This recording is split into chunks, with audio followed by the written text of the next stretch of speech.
नमस्कार, आप देख रहे हैं CWB हिंदी न्यूज।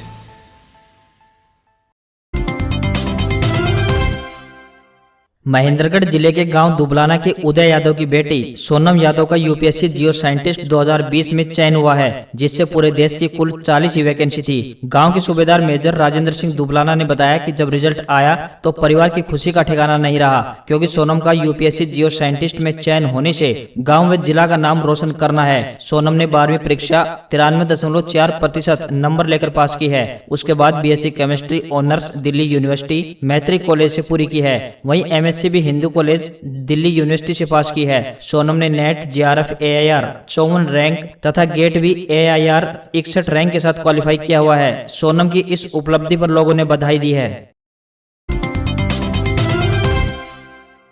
विद्यार्थियों में विज्ञान के प्रति रुचि बढ़ाने को लेकर शिक्षा विभाग ने छात्रा परिवहन सुरक्षा योजना में संशोधन किया है। सरकारी स्कूल में कक्षा 9वीं से लेकर 12वीं की छात्राओं को स्कूल से ही घर तक वाहन सुविधा शिक्षा विभाग देने जा रहा है। कोरोना काल के इन 2 साल योजना बंद थी। शिक्षा विभाग ने जिला शिक्षा अधिकारियों से सभी विज्ञान संकाय से संबंधित स्कूलों में इसकी जानकारी मांगी गई है। जिला शिक्षा अधिकारी नारनौल कार्यालय के प्रत्येक BEO को हरियाणा सेकेंडरी शिक्षा निदेशक के पत्र का हवाला दिया गया है। इस पत्र में DEO कुरुक्षेत्र, करनाल, भिवानी, पानीपत, रेवाड़ी, कैथल, पलवल व पंचकुला जिला को छोड़कर यह सभी को कहा गया है। प्रदेश के मुख्यमंत्री ने घोषणा की है कि छात्रा परिवहन सुरक्षा योजना की तर्ज पर इन विद्यालयों में विज्ञान संकाय की शिक्षा ग्रहण करने वाले सभी छात्रों और छात्राओं को भी निःशुल्क यातायात सुविधा उपलब्ध करवाई जाए। प्रधानमंत्री मातृत्व वंदना योजना जच्चा बच्चा दोनों के लिए फायदेमंद साबित हो रही है। इस योजना के तहत गर्भवती महिला को भारत सरकार द्वारा 5,000 रुपए की आर्थिक सहायता प्रदान की जा रही है। जो भी गर्भवती महिला इस योजना में आवेदन करने की इच्छुक हैं, उन्हें आंगनबाड़ी तथा स्वास्थ्य केंद्र में जाकर पंजीकरण करवाना होगा। प्रधानमंत्री मातृत्व वंदना योजना का उद्देश्य गर्भवती महिलाओं और स्तनपान कराने वाली महिलाओं और उनके बच्चे को कुपोषित होने से बचाना है तथा मृत्यु दर को भी कम करना है। राशन डिपो पर मिलने वाले सरसों के तेल के बदले 250 रुपए प्रति माह जरूरतमंद परिवारों को सरकार की तरफ से दिए जाने हैं, लेकिन फैमिली कार्ड में खाता अपडेट न होने के कारण योजना सिरे नहीं चढ़ पा रही है। अधिकारियों का कहना है कि पात्र परिवार नजदीकी CSC सेंटर पर जाकर जल्द से जल्द खाते को अपडेट करा लें। दरअसल सरकार की ओर से पहले BPL व गुलाबी कार्ड धारक परिवारों को 2 लीटर सरसों का तेल प्रति महीने दिया जाता था। बीते करीब 2 महीने से राशन डिपो पर तेल वितरण बंद हो चुका है। सरकार ने तेल के नाम पर 250 रुपए जरूरतमंद परिवारों को देने का निर्णय लिया है। असल में ये रुपए फैमिली कार्ड में दर्ज कराई गई बैंक खाते में आने हैं। काफी कार्ड धारकों के फैमिली ID कार्ड में बैंक खाता अपडेट नहीं है और बहुत से लोगों के खाते मैच नहीं होते हैं। इसी वजह से विभाग द्वारा फैमिली ID में खाते अपडेट करवाने पर जोर दिया जा रहा है। जब खाते अपडेट होंगे तो ही रुपए पात्र परिवारों को मिल पाएंगे। कॉलेज में दाखिला प्रक्रिया 12 अगस्त से शुरू हो जाएगी। पिछली बार की तरह इस बार भी प्रक्रिया ऑनलाइन रहेगी। विद्यार्थियों को DGHE की साइट पर जाकर दाखिले के लिए आवेदन करना होगा। इस दौरान उन्हें वो सभी दस्तावेज अपलोड करने होंगे जो दाखिले के लिए जरूरी होंगे। 20 अगस्त तक आवेदन प्रक्रिया चलेगी। इसके बाद ऑनलाइन ही दस्तावेजों की जाँच होगी। पहली मेरिट लिस्ट 25 अगस्त को जारी की जाएगी, जिसमें यह पता चलेगा कि विद्यार्थियों का दाखिला किस कॉलेज में हुआ है। इसके बाद फीस जमा होगी और दूसरी मेरिट लिस्ट 30 अगस्त को जारी होगी। 1 सितंबर से UG के पहले सेमेस्टर की कक्षाएं लगेंगी। इस बारे में उच्चतर शिक्षा विभाग ने अधिसूचना जारी कर दी है। हालांकि हो सकता है कि इसमें फेरबदल किया जाए, क्योंकि इसे टेंटेटिव एडमिशन शेड्यूल बताया गया है।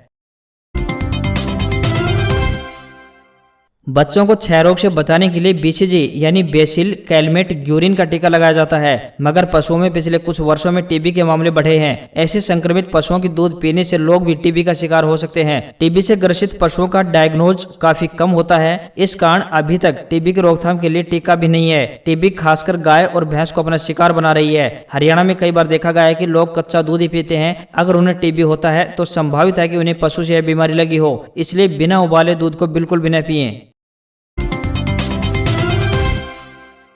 हर महीने की शुरुआत में LPG गैस सिलेंडर के दाम निर्धारित किए जाते हैं। गैस कंपनियों ने 19 किलो वाले कॉमर्शियल LPG सिलेंडर की कीमतों में 73 रुपए 50 पैसे का इजाफा किया है। नए रेट 1 अगस्त से लागू हो चुके हैं। 14.2 किलोग्राम वाले घरेलू गैस सिलेंडर के दाम में कोई बदलाव नहीं किया गया है। 1 जुलाई को 14.2 किलो वाले घरेलू गैस सिलेंडर के दामों में 25 रुपए 50 पैसे की बढ़ोतरी की गई थी। इस साल घरेलू गैस सिलेंडर के दाम 138 रुपए 50 पैसे बढ़ चुके हैं, जो अब 834 रुपए 50 पैसे का मिल रहा है। तीसरे मोर्चे के विकल्पों पर चर्चा शुरू हो गई है। इसी के तहत वीरवार को बिहार के मुख्यमंत्री नीतीश कुमार ने हरियाणा के पूर्व मुख्यमंत्री एवं इनेलो सुप्रीमो ओम प्रकाश चौटाला से गुरुग्राम में उनके आवास पर मुलाकात की, जिससे राजनीतिक हालातों पर चर्चा हुई। बता दें कि पिछले दिनों ओम प्रकाश चौटाला ने चंडीगढ़ में मीडिया से बातचीत करते हुए दावा किया था कि भारत में तीसरा मोर्चा शीघ्र गठित किया जाएगा। चौटाला ने कहा था कि भाजपा से वैचारिक रूप से भिन्नता रखने वाले अन्य सभी राजनीतिक दलों को इसमें शामिल करने के लिए प्रयास किए जाएंगे। चौटाला ने अपने कहे अनुसार वीरवार को गुरुग्राम स्थित अपने निवास पर बिहार के मुख्यमंत्री नीतीश कुमार को लंच पर आमंत्रित किया। राजनीतिक रूप से इन दोनों दिग्गजों के मध्य क्या बातचीत हुई, इसका खुलासा अभी तक नहीं हो पाया है। Indira Gandhi national open university यानी इग्नू पूरे भारत में 3 अगस्त से परीक्षाएं आयोजित करने जा रहा है। परीक्षाएं 9 सितंबर तक चलेंगी। इसके लिए इग्नू द्वारा 766 परीक्षा केंद्र बनाए गए हैं, जिनमें 19 परीक्षा केंद्र विदेशों में और 80 परीक्षा केंद्र विभिन्न जिलों में हैं। हॉल टिकट इग्नू की वेबसाइट www.ignu.ac.in पर अपलोड किए जा चुके हैं। परीक्षा केंद्र पर मास्क अवश्य लगाकर जाएं। परीक्षा केंद्र पर 30 मिनट पहले पहुंच जाएं और इग्नू द्वारा जारी ID कार्ड व हॉल टिकट अपने साथ लेकर जाएं। जम्मू कश्मीर में सेना के जवानों पर पत्थर फेंकने वालों पर अब सरकार सख्त एक्शन लेने के मूड में है। रविवार को राज्य सरकार ने एक आदेश जारी किया है। इसके मुताबिक पत्थरबाजी करते हुए पकड़े जाने पर पासपोर्ट नहीं मिलेगा। ऐसे लोग सरकारी नौकरी के लिए भी अप्लाई नहीं कर पाएंगे। राज्य सरकार के अधिकारियों के मुताबिक कश्मीर CID की स्पेशल ब्रांच ने सभी सिक्योरिटी यूनिट को एक आदेश जारी किया है। इसमें कहा गया है कि राज्य के जिस व्यक्ति को भी पत्थरबाजी करते पकड़ा जाए, उसे किसी तरह का सिक्योरिटी क्लियरेंस नहीं दिया जाए। पत्थरबाजी के आरोप लगने पर डिजिटल सबूत यानी वीडियो या फोटो और पुलिस रिकॉर्ड्स की भी जांच की जाएगी। जम्मू कश्मीर से 5 अगस्त 2019 को आर्टिकल 370 हटाया गया था। इसके बाद पत्थरबाजी की घटनाओं में कमी देखी गई है।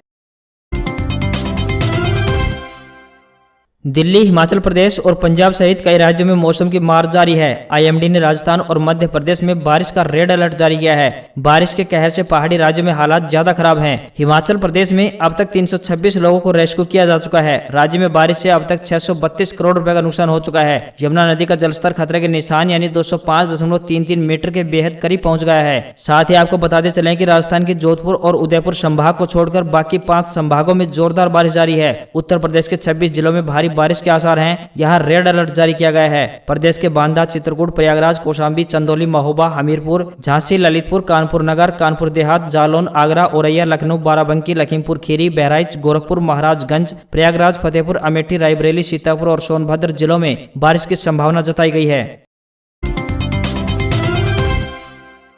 अफगानिस्तान के कंधार एयरपोर्ट पर रॉकेट से हमला हुआ है। मीडिया रिपोर्ट्स के मुताबिक एयरपोर्ट पर 3 रॉकेट दागे गए हैं। इनमें से 2 रनवे पर गिरे और ब्लास्ट हो गए। एयरपोर्ट के चीफ मसूद पश्तून ने न्यूज एजेंसी AFP को बताया कि रनवे को ठीक करने का काम किया जा रहा है। रविवार शाम तक काम पूरा होने की उम्मीद है। शनिवार देर रात हुए इस हमले में किसी के जान जाने की खबर अभी तक नहीं है। हमले के बाद सभी उड़ानें रद्द कर दी गई हैं। हमले के पीछे तालिबान का हाथ होना माना गया है, क्योंकि यह हमला ऐसे समय हुआ है जब तालिबान के लड़ाकों ने हेरात, लश्करगाह और कंधार को चारों तरफ से घेर रखा है। फिलहाल कंधार में उनकी अफगान सुरक्षा बलों के साथ जंग जारी है। आपको यहां बताते चलें कि कंधार अफगानिस्तान का दूसरा सबसे बड़ा शहर है। कंधार के मौजूदा हालात की बात करें तो यहां पर तालिबान के लड़ाके घुस चुके हैं और सुरक्षा बलों के साथ लगातार जंग लड़ रहे हैं। युद्ध की वजह से अभी तक कंधार से हजारों लोग विस्थापित हो चुके हैं। इन लोगों ने पाकिस्तान और ईरान जैसे देशों में जाकर शरण ले रखी है। उत्तर मध्य रेलवे ने अप्रेंटिस के 1000 से ज्यादा पदों पर भर्ती के लिए नोटिफिकेशन जारी किया है। इस रिक्रूटमेंट ड्राइव के जरिए कुल 1664 पदों पर नियुक्ति की जाएगी। इन पदों के लिए आवेदन प्रक्रिया 2 अगस्त यानी आज से शुरू होगी। इच्छुक कैंडिडेट्स इन पदों के लिए ऑनलाइन आवेदन कर सकते हैं। आवेदन प्रक्रिया 1 सितंबर तक जारी रहेगी। इन पदों के लिए आवेदन करने वाले कैंडिडेट्स किसी भी मान्यता प्राप्त बोर्ड से 8वीं या 10वीं पास होने चाहिए। इच्छुक और योग्य कैंडिडेट्स इन पदों के लिए 2 अगस्त 2021 से लेकर 1 सितंबर 2021 तक ऑनलाइन आवेदन कर सकते हैं। Central board of secondary education यानी CBSE ने सेंट्रल टीचर एलिजिबिलिटी टेस्ट यानी CTET 2021 के परीक्षा पैटर्न में बदलाव करते हुए इसे ऑनलाइन आयोजित करने का फैसला लिया है। इस बारे में बोर्ड नोटिफिकेशन जारी कर बताया है कि टीचिंग में आने वाले कैंडिडेट्स की गुणवत्ता बढ़ाने के लिए CTET 2021 को अब ऑनलाइन मोड में दिसंबर 2021 या जनवरी 2022 में आयोजित किया जाएगा। इसके अलावा CBSE ने सिलेबस में भी बदलाव किए हैं। इस बार तथ्यात्मक ज्ञान की जगह critical thinking, problem solving, reasoning, concept की समझ और एप्लीकेशन की नॉलेज को परखा जाएगा। टोक्यो ओलंपिक में रविवार का दिन भारत के लिए शानदार रहा। बैडमिंटन स्टार पीवी सिंधु ने महिला सिंगल्स का ब्रॉन्ज मेडल अपने नाम कर लिया। उन्होंने तीसरे स्थान के लिए हुए मैच में चीन की जियाओ बिंग हे को 21-13, 21-15 से हराया। यह मैच 53 मिनट तक चला। सिंधु दुनिया की चौथी बैडमिंटन खिलाड़ी बन गए हैं जिन्होंने 2 अलग अलग ओलंपिक में मेडल जीता है। साथ ही वे 2 बार ओलंपिक मेडल जीतने वाली ओवरऑल दूसरी भारतीय खिलाड़ी और पहली भारतीय महिला बन गई हैं। अब टोक्यो ओलंपिक में भारत के 3 मेडल हो गए हैं।